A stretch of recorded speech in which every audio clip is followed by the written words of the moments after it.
Noon, akala ko, okay lang. Okay lang na walang-wala basta masaya. Noon, akala ko, okay lang. Okay lang basta may barkada. Pero ngayon,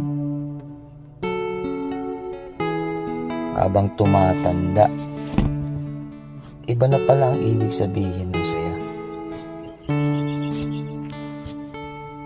Sayang pinagpaguran, maliit man o malaking halaga. Tanang masasabing pinagpaguran mo talaga. Yung tipong may uuwian ka. At sa bawat pag-uwi mo'y may dadatnan ka. Pamilyang masaya dahil sa mga payo ng iyong